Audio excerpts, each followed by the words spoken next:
What if a language wasn't just for communicating, but was actually a blueprint for reality itself? Today, we're going to dive into a really fascinating theory that claims one of the world's oldest alphabets contains a hidden, divine code. So let's get right into it. The big idea we're exploring is that the Hebrew language, which is often called Lashon Hakodesh, isn't just a language. It has this hidden layer of meaning, a conceptual code that's built right into its alphabet. This all comes from a researcher who claims that after a 3-year journey, they finally cracked this code, figuring out the single core concept behind every single letter. So everything we're talking about revolves around Lashon Hakodesh. And the argument here is that it's fundamentally different from other languages. It didn't just evolve over time. The idea is that its structure was designed from the very beginning, and it plays by a completely different set of rules. Okay, so the absolute core of this theory is that every single letter has its own built-in, unchangeable meaning. For example, you see the letter bet, and it will always relate to the concept of a house or a body. The letter tzadi will consistently represent the idea of growth or sprouting. It's a one-to-one relationship. And this is the crucial part, right? It means words aren't just random sounds we made up. They're actually formulas. They're carefully constructed from these conceptual building blocks to describe the very essence of what something is. Now, you might be thinking, okay, that's a cool theory, but is there any proof? Well, to show this isn't just some abstract idea, the researcher came up with a pretty wild test using a very modern tool, artificial intelligence. So here's how they did it. It's actually a really clever setup.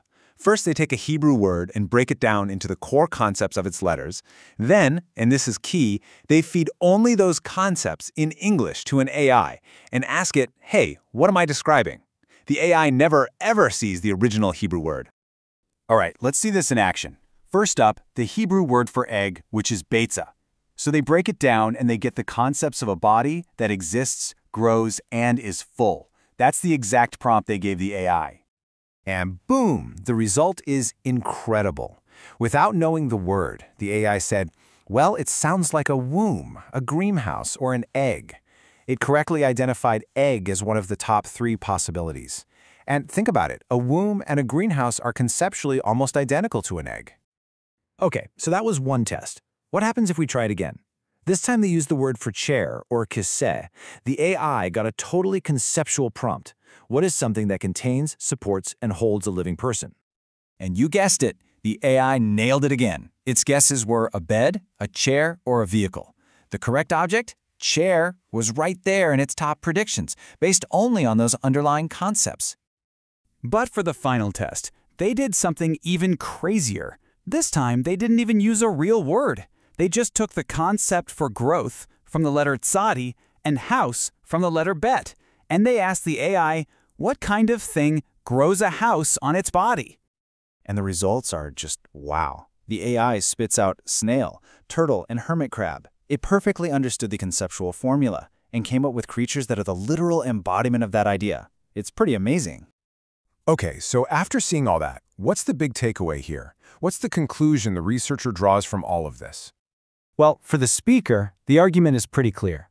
They say this system is just too perfect, too interwoven to have happened by accident. For them, it's presented as direct evidence of a divine design, a language that was built from the top down, where the meaning of every word was planned from the start. But hold on, it's not always that simple. And a commenter on the original video brought up a fantastic point, a real head-scratcher about one of the most famous figures in the Bible, King David. This is a great question, right? King David was famous for being powerful and rich, not meager. So if the letter Dalet means meager or poor, how could his name possibly have that letter in it? Twice. It feels like a total contradiction.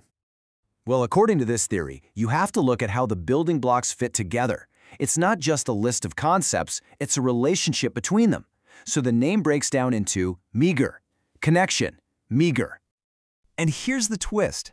The reinterpretation is just fascinating. It's not saying David was meager. It's read as a full phrase, meager, connection, meager. The idea is that his connection to the divine was so total and so constant that there wasn't even a meager moment when it was broken. It flips the perceived negative into an absolute positive. So, at the end of the day, what have we seen here? We've looked at this incredible theory that reframes an ancient language not just as words, but as a conceptual code, a system that seems to hold up, even when tested by modern AI. And that really leaves us with a huge thought-provoking question, doesn't it? Is language just a tool that we humans invented, something that evolves with us over thousands of years? Or, as this theory suggests, could it be something more? A map of reality itself, a divine blueprint hidden in plain sight? What you take away from that is now up to you.